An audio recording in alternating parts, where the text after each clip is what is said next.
I wanted to talk about today is really working with our mindset. So, how do we shift our mindset from a mindset of surviving to a mindset of thriving? And I don't think that I need to explain to anyone that we are in extremely challenging times right now, and everyone is feeling the pressure, feeling the stress, feeling the anxiety of the world that we're in at the moment, the uncertainty, the chaos, the unknown. And what do we do with that? What do we do with all of this, all of these feelings that we're holding at the moment? I did call this event Coronavirus, How Long Will It Last? And I hope that nobody's thinking that I actually have the answer to that, because I certainly don't. And it was a little bit tongue in cheek, but I think it's a bit of a reflection of what we're all maybe thinking about. And if we had to ask one question and, a magic genie could come and let us know an answer to one question that we have, it would be that: how long is this going to last? And the truth is that nobody knows. None of us knows. And I think that while the question is very much on our minds and we are really unsure about that, what we want to maybe examine is what are the questions that we can ask ourselves? What can we ask and answer that might help us to get through this as long as it does last? So a little bit of a tongue-in-cheek title. And as I said, I see some people joining in. So we are going to talk about mindset. How do we build, create, and cultivate a mindset that is really going to help us to thrive, going to help us to be resilient in these times? And it really is about cultivating that mindset to help us along. So I'd like to start with a story. And this is a story or an analogy that you might have heard before. But I want you to think of a pilot who, and in these days, again, not many flights are actually happening, not many airplanes are taking off or landing. But think about a pilot who is flying from London to New York. And as we know that when you get on a plane, there is lots of preparation that happens beforehand. And one of those things that gets prepared is the flight plan. So it's a very clear flight plan about how the flight or the journey is going to take place from London to New York. And the pilot is very clear because of whatever weather conditions there are, whatever type of plane he's flying, the weight of the plane, a whole lot of things that need to be taken into account. And hello and thank you for those who are joining and sending me hearts. Please continue to do that. Lots of fun to see.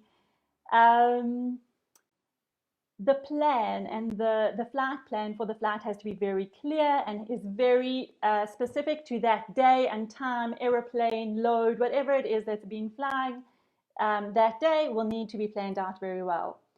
Now, when the pilot takes off and he starts to go on that route, if the pilot had to veer by 1 degree off his flight plan, just 1 degree, which is a tiny, tiny little amount, we know that that flight, instead of going to New York, would actually land up in Miami, Florida, which is thousands of kilometers away from New York. And we know that just a tiny little shift in direction or in how the flight goes lands the airplane and the whole trip lands up in a completely different place, thousands and thousands of kilometers away. So what does that mean for us, and why am I sharing this story?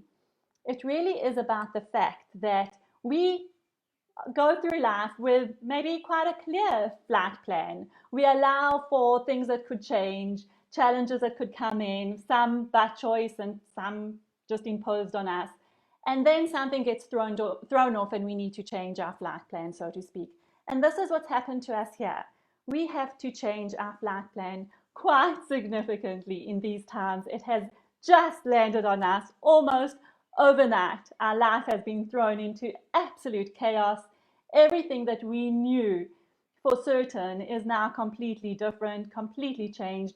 And what do we do with that? How do we change our flight plan? We are not going to land up in the same place that we knew for certain we were going to land up in. And if we still want to get there, we need to somehow change something within us. And for me, that boils down to mindset. So I see some people have joined in and I want to say hello. to Ivan and Robin and Andy and Liel and Liska. Say hi to us in the comments. I'd love to speak to you and have this a little bit interactive. So just say hi in the comments. Let us know where you're from, where you're joining me from. And thank you. Thank you for coming along. And I'm speaking about mindset. So when our external landscape changes so significantly, we need to understand that there's something about ourselves, something within us that has to change along with it as well in order to be able to make sense of our lives and continue in a way that allows us to thrive. Okay, so what is mindset? Mindset is our internal way of being. We've had our external landscape thrown into chaos, into uncertainty. A lot of us have gone into shock and fear and stress, and that's really, really normal because we just don't know what's going to happen. And even though life is never really certain, I think we've now landed up with a level of uncertainty that is just unprecedented. We've never experienced uncertainty on such a global level. So how can we manage our internal landscape? And I'm calling that mindset.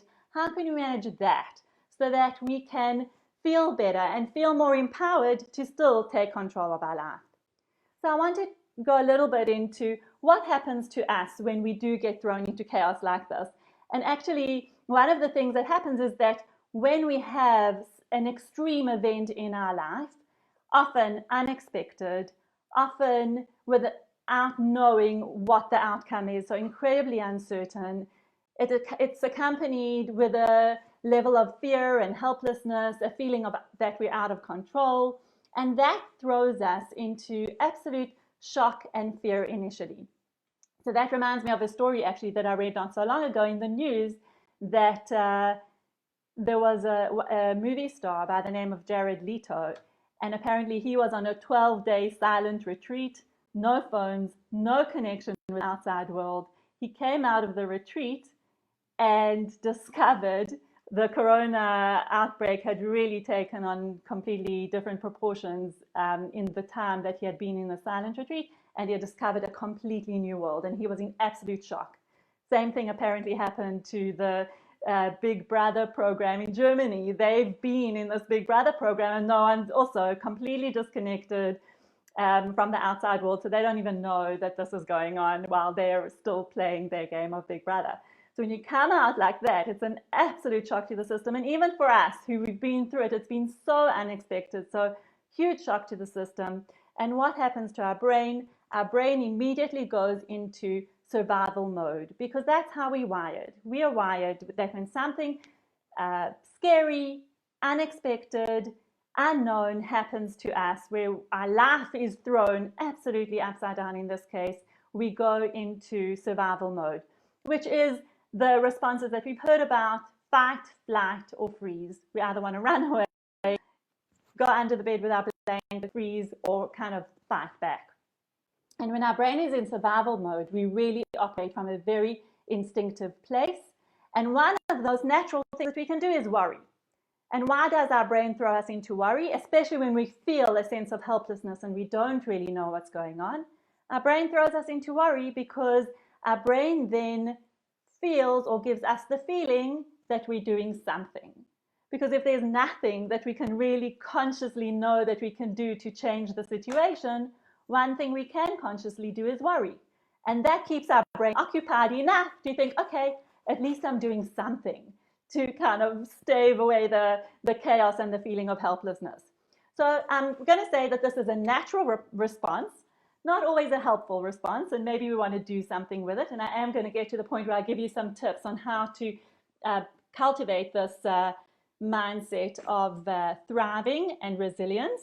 But I just want to also explain a little bit more about this place of fear and uncertainty and chaos.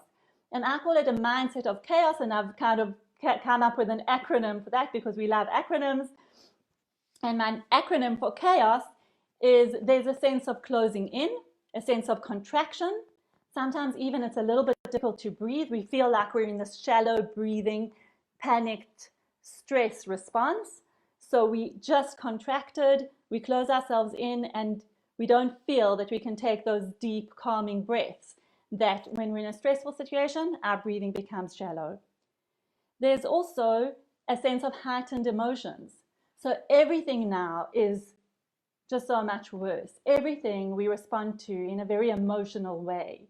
So if we're feeling fearful, we're feeling super fearful. If we're feeling stressed, we're feeling super stressed. If we have a wonderful thing happening to us, it's likely that we'll go into overdrive on that as well. Like a moment of happiness or laughter will be amplified too. All our emotions are heightened in the situation, and that's because our brain is on very high alert as well. What else do we do? For our A, we go into analysis paralysis. Okay, and what really helps us with that is all the news feeds and social media and the WhatsApps that go around giving us all this extra information that we can continue to analyze and share and really take ourselves into this analysis paralysis mode where we're analyzing numbers, how many infections and how many infections today compared to yesterday, and how many people died and who died and how do they relate to us, and all this noise in our head, which increases the sense of chaos.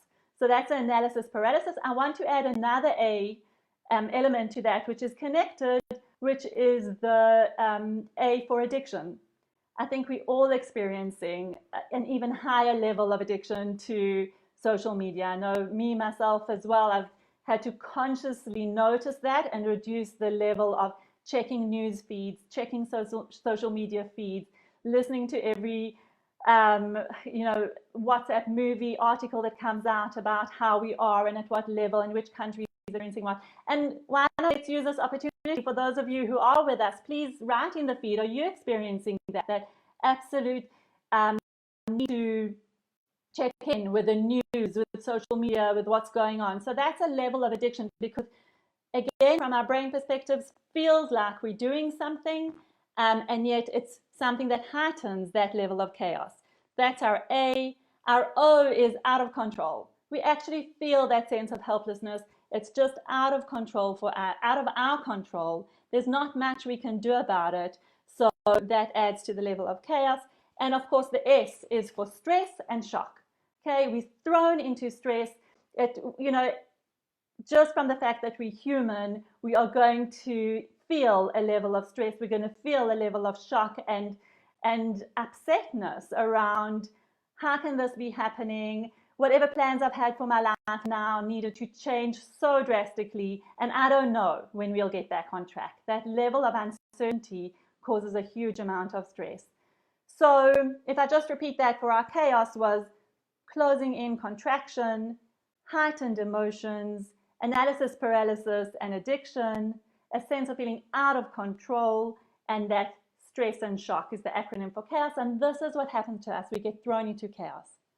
So what do we do with this? How can we manage it, calm it, contain it, and help ourselves to really feel empowered and ready to face whatever it is that we need to face? So I just want to say, to start off with, the first thing is not to be in any level of judgment that we shouldn't be feeling what we're feeling, because it's completely natural. I've explained a little bit about the brain science behind it. This is how our brain works. And actually what it means is that we have to now be fighting the natural, default, instinctive way of how we are in this world, how our brain operates, in order to infuse an element of calm and a sense of resilience and thriving. And that's not easy to do. So we have to very consciously move from that state of chaos into the state of calm. And I'm going to give you the acronym that I've come up with for calm. And that is, the first one is, I wonder if anyone can guess, and please let me see those comments coming in. So just whatever you're thinking as I'm talking to you, please share and ask your questions and share some thoughts. I'd love to hear. But I think many of you can guess that the C would be for connected.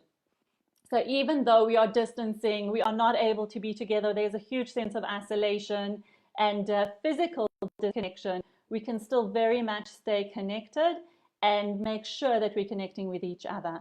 I'm going to say more about this quite soon. The A is really about the awareness of our impact.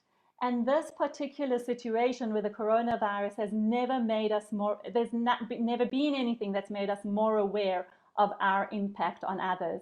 Because I think we can all agree that the level of fear here is not necessarily about us, ourselves getting sick, but it's really about will we infect someone else? Will we infect someone who's in the vulnerable group? That then it's my responsibility of what I've brought in. So our awareness of our impact on others on that level, and as well in terms of the energy that we're putting out. So if we're sitting in fear and stress and shock and struggle, then that is also the energy that we're putting out to people around us. So be aware of that, like how are we impacting our community and our social groups. The L is for lightness. So really what I want to bring is a sense of lightness and a lightness of energy, because these things can be really, really heavy for us to bear. It's a huge challenge, huge burden. So how can we bring in a measure of lightness and humor? And we've seen some of that coming through for sure in terms of all the jokes and the humor around the coronavirus, which is really entertaining and can definitely bring a smile to our face. And this is something that we want to keep a level of lightness around us. And then the M is for really being in the moment, maintaining our centeredness and our level of focus, and really dealing with what needs to happen for us now, for us, for our community, for our world. And that's a question that we really want to maybe think about a little bit more. How do we stay in the moment in these really difficult times? So that's my acronym for calm, and like really going from that level of chaos of what's happening in our external world to bringing in a sense of calm in our internal world. And calm, I'll just repeat once again, is for connectedness, awareness of our impact, a lightness of energy, and really being in the moment, dealing with what's necessary for now. And with that, I'm going to move into my 5 ways of really maintaining and building a mindset of resilience and a mindset of thriving. And some of you may have seen a short video that I've done on it, and I'm really going to just go over those again because I think they're really important. And that is, the first one is really about being creative. And what we've seen here is that people have really needed to be creative about everything, about the way they do their work, about the way they go about their relationships, about the way they live their life. It's just thrown us into a level of creative thinking that we've never had before. And I've seen many examples of this with people who would say, there is no way I can work from home or now working from home without even a question, without hesitation. People who are saying, my work cannot be done over Zoom. It can't be done virtually. And they've converted. People who've said, I don't want to not go into the office. I want to meet people face to face, are now doing it. And I've actually been thinking that even for professions and jobs where it actually really is impossible to do this distance, do your job by a distance, for example, hairdressers, beauticians, I'm actually thinking, how can we think creatively of, in this time, using the virtual platforms to continue to serve your clients, be of service, stay connected, and really so that when things go back to our ability to be more near each other physically, we can continue with our job. But don't disconnect. Don't think, okay, I'll take a break now, not do anything, and when I come back, I'll come back and deal with it then. Actually, be creative about how you can be of service. And one thing there is to think about, rather than doing the job that you're doing, so if we take, for example, a hairstylist, a hairdresser who has to have hair in front of her or him to cut, think about how can you help? And this comes actually from a very personal reflection. I was thinking, in a couple of weeks, I'm going to need to go and get my hair colored. What am I going to do? So I was thinking, actually, hairdressers can put together a video on how to touch up your roots at home on your own. I'm not going to be able to go, you're not going to be able to come in and see me, so why not do it at home? And this is how you do it. This is what you buy. Here's some tips, and here, that's going to make it really easy for you to do at home on your own. How can you style your hair in a way that's different and have fun with it while you're at home? Because it could be fun. So why not focus on the how-tos rather than actually the to-dos, like what it is that you are doing. Focus on how you can do it and teach your clients, be of service to your clients so that they can get through this time as well, because they need you. So they need some level of support, and think how that can actually work for you and for them. That's being creative. The second thing I wanted to talk about, or the second way, is being grateful. And for me, there's something really important about, and we've seen that. We've actually really seen the extreme of all the good that's happening in the world at the moment as a result of this absolute slowdown and shutdown around us. And we've seen all the difficulty and challenge around it. But if for a moment we focus on the good and on really being grateful, there is so much to be grateful for. Now, I was thinking how we've certainly taken a lot in our world for granted. And we really want to perhaps go back to a place where we can walk around in wonderment and appreciation of the world and the way that it is. What can we really be grateful for? Because now everything is just something to be grateful for. I'm actually in the day 13 of a 14-day quarantine because I've come back from overseas just under 2 weeks ago. And today the weather was so beautiful, and I actually went outside and sat in the garden. And all of a sudden I saw the sky and the sun and my flowers, my lemon tree blossoms and my pomelo tree blossoms. And I was just filled with such a sense of gratitude and appreciation for that. And what if that could be returned to us, that sense of wonderment of everything that's in the world, and how we can really be grateful for that. And that's a little bit about gratitude. The third thing is really being connected and staying connected. Social distancing is not about not being social, it's about not being physically present with each other. So how can we continue to be social? And again, so many beautiful, beautiful initiatives are happening all around us to continue with a social connection. So stay connected with people around you, people who need you. And here I'm being a huge advocate of going back to phone calls. I know they're a thing of the past, basically, but in terms of social connection, we're so good at WhatsApps and Facebook Messenger and whatever else we use to stay connected with people, emails. But pick up the phone and let someone hear your voice, someone who's in quarantine or someone who is in the vulnerable category in terms of health and risk factors. Pick up the phone and say hello and see how they're doing, and hear each other's voice, because there's something really connecting about that, being connected through a conversation and a voice, a call. So that's being connected. And then the fourth element or the fourth way of thriving in this time is really being focused on the things that you want to do. You can now choose stuff to focus on that is really meaningful to you, that's connected to your purpose. So being purposeful and focused about the things that you choose to do at this time is really wonderful and really important.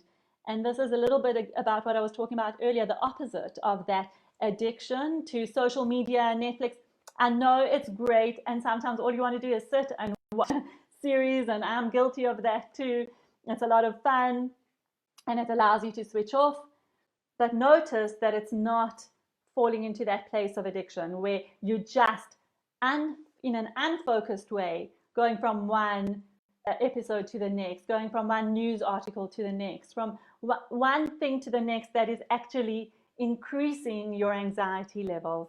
That is an unfocused activity, because we know that we can sit with our social media feed and just scroll, scroll, scroll, scroll, and before we know it, half an hour goes by, an hour goes by. So how about being much more focused and intentional and purposeful about the things that you're doing? And taking it a step further, I would say be focused on the things that bring you joy, that hold meaning for you, and do that. Spend some time really doing that. So whether it's developing your business in a way that is different because you're not as busy in being client-facing at the moment, or if there's stuff that you can do with your staff, or show that you care in some way, do that and focus on that, because maybe the level or the pace of projects has gone down. That is really about being focused. And I'll share a quick story about a client that I was working with who, as it often happens, a leader really excellent in his area of work was struggling a little bit with people management and inspiring and motivating and really building relationships with his team. And that's something that we were working on together. And he actually messaged me to say, well, you know what, let's maybe move the coaching session, because all my team's working at home and we're remote, and there's no point in really working on managing people because I'm not really with people. And I actually responded to him and I said, you know, this is an opportunity for you to actually build those people management skills. because this is an opportunity to show how much you care. Everybody is really feeling the stress of the situation. So be that manager who cares. Be that manager who picks up the phone to ask his team, how are you doing? What are you feeling? Besides for work, tell me what's going on for you and how I can support you. And of course, he loved the idea and was even surprised that he didn't think about it. But this is our opportunity to work on things that maybe we just don't have a chance to normally work on them because we're so caught up in the regular pace of things as it's been before. And then my final thing is being flexible, because everything's changed, and that means that we have to change with it.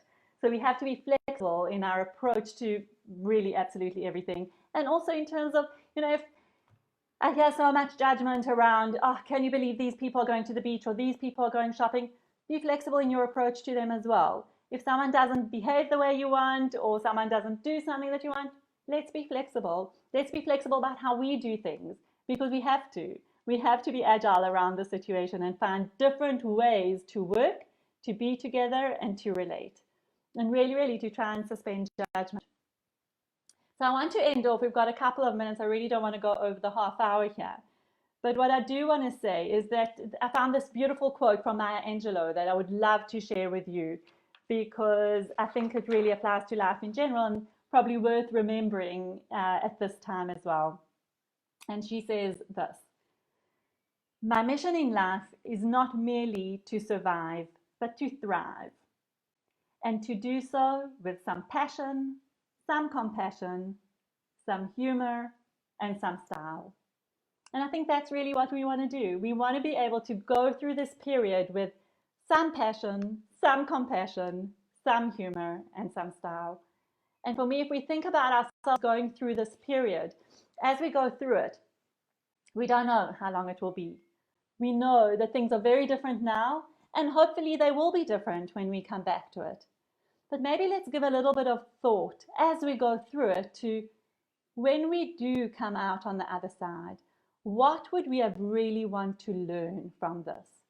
What would we really wanted to experience from this chaos, from this uncertainty, from this difficult time? And then try and focus on that and see if we can get this learning kind of as we go through it. And the last thing I want to remind you, in the context of going from chaos to calm, is to remember that we need to breathe. Breathing is the one thing that can really instill a sense of calm when we're feeling that stress. So to take, excuse me, the recommendation is 3 deep, long breaths. Find our own center, because this is what's going to get us through, us being centered within ourselves, being connected to ourselves, and knowing that we can get through it.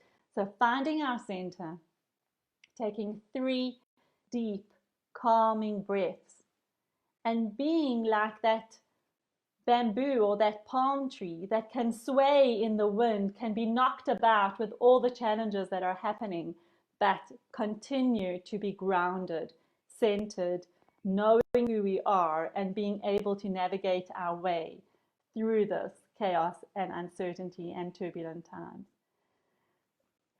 So thank you all for joining me. I've really enjoyed speaking to you and seeing you on the call. Please do say hi or bye. We're ending off. And my offer to you is that if anybody needs any support at this time, if you need to pick up the phone, if you need someone to talk to, or just to hear a voice on the other end of the line when you're feeling a little bit overwhelmed, you know how to reach me, and I'm here. Reach out to anyone, someone that you love, someone that you know, and then I'm always an option as well. So lots of love to everyone. Stay safe, stay sane. We don't know how long it will last, but we do know that we can build the mindset that we need in order to thrive in this time and to stay calm and connected. Lots of love.